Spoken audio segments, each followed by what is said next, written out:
Welcome to Dodgers Daily. Casey Porter here. It is a glorious day to be a Dodgers fan. It's a glorious day to cover prospects.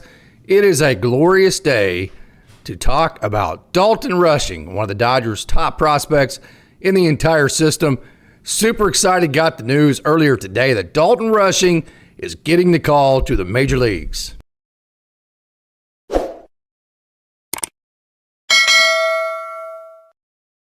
So Dalton Rushing, he's been a big prospect ever since the Dodgers drafted him. That short season after he got drafted, ridiculously awesome. He got hurt the next year, had to deal with some failure, went like 1 for 36, something like that. So he had to learn how to deal with the grind and the failure that minor league baseball can present.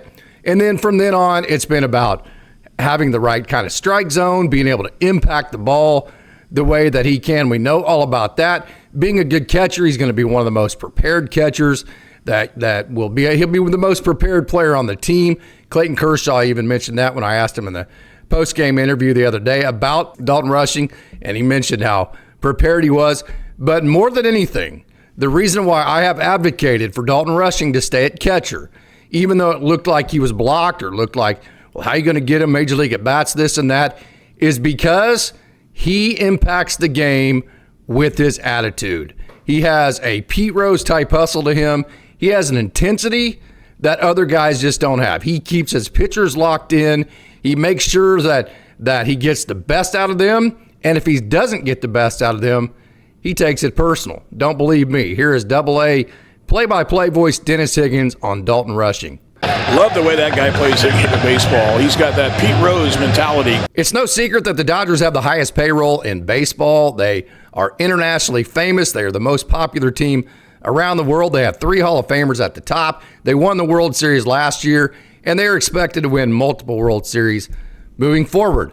And Dalton Rushing has been the number one prospect in the Dodgers system in that spotlight. So I asked him, how's he been able to deal with that? It's not easy. Obviously, like being around a group of guys like this, I mean, you're surrounded with a few veterans, you're surrounded with plenty of prospects in the game with the Dodgers.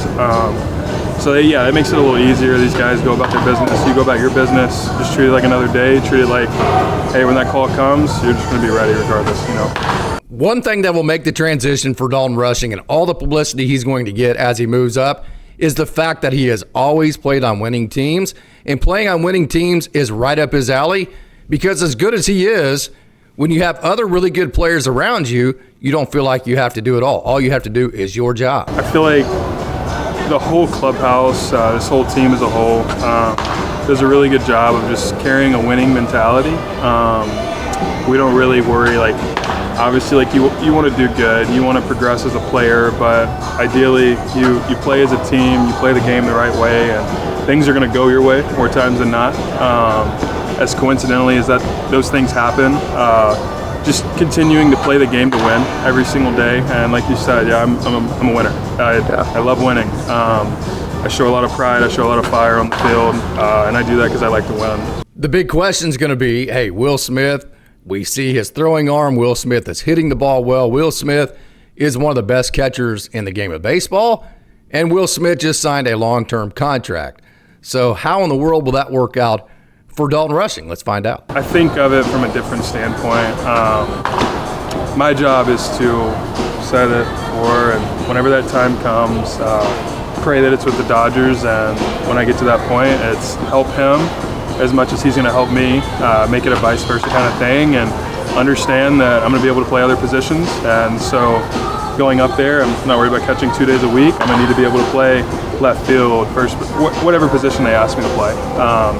And so, like, I don't think too deep into it, because I think there always comes a time where being behind guys like that builds your own personal career. Yeah. And obviously a guy like Will being one of the best catchers in baseball, it makes it that much better for myself. I have a cushion to sit on when I get up there. I have somebody to lean on, somebody to talk through things, understand those things. I mean, we have similar paths, so it's pretty same pretty college, special. same it's pretty special. And then of course the big question is going to be, when he's not catching, can he play somewhere else? Well, he played left field quite a bit last year, has played 10 innings of left field so far this year in AAA, but he did play 2 entire seasons at Louisville at first base behind Henry Davis. So there's kind of a combination of different places he could play to get enough innings. But let's hear how he views his defensive versatility. From my perspective, it's really just show up. Whatever my name says on the lineup card, that's what I'm going to go do, whether it's left field, behind the plate, first base, DH, like I said, whatever it is, my job is to go play it to the best of my ability and see how it goes. If we have things we have to build on after the game, then we'll build off of them.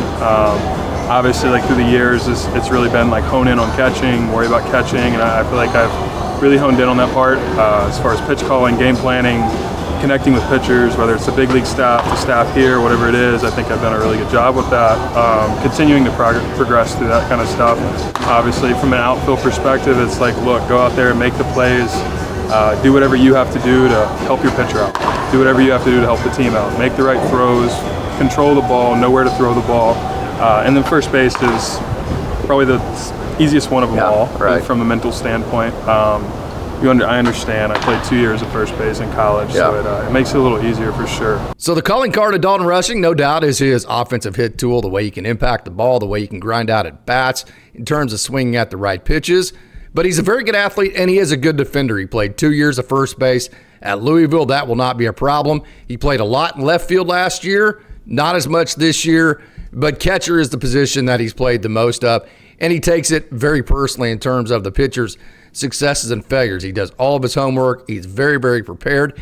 And by the way, he's a great athlete, and he has a good arm. He can pop time underneath 2 seconds, meaning from the time when somebody's trying to steal second base, from the time he catches it till the time he throws it and the ball gets in the infielder's glove on a situation to where somebody's trying to steal second base. He can do all that in under 2 seconds, which is below the major league average. So he has a good arm on defense, and he takes his defense very seriously. Show them how much I care about their career and their performance.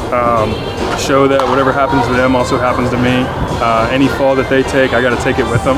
And I think that's the biggest part of being a catcher, is making sure a pitcher knows that, hey, you're there with them, regardless if it's good, if it's bad, ugly, whatever it is. You're right there next to him. And I'm a guy that I like to always take the fall. I like to always, if there's a rough one from a pitcher, I'm going to take the fall.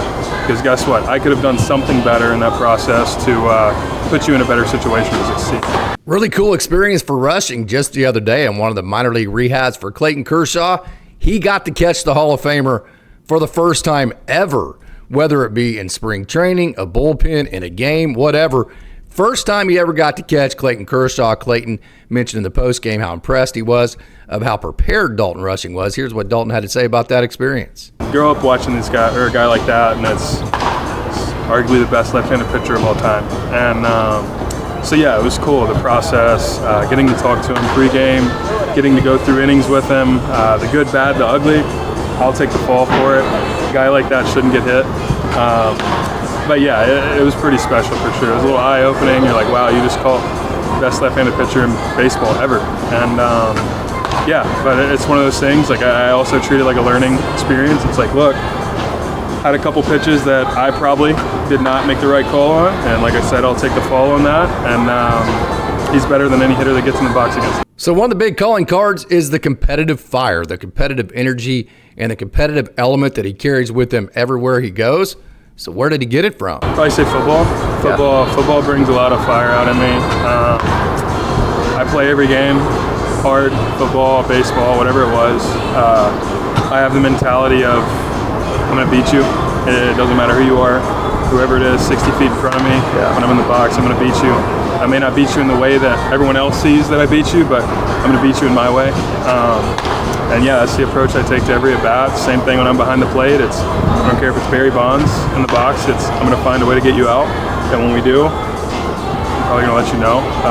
It's one of those things. I play with fire, and I enjoy success. And then, of course, the hit tool. That is the calling card and the carrying tool for Dalton Rushing, meaning the tool that is so good it can carry other tools that might be a little bit more underdeveloped, although I don't know what those tools would be. How about Dalton Rushing this year? A walk percentage of 16% and a strikeout percentage of 22%.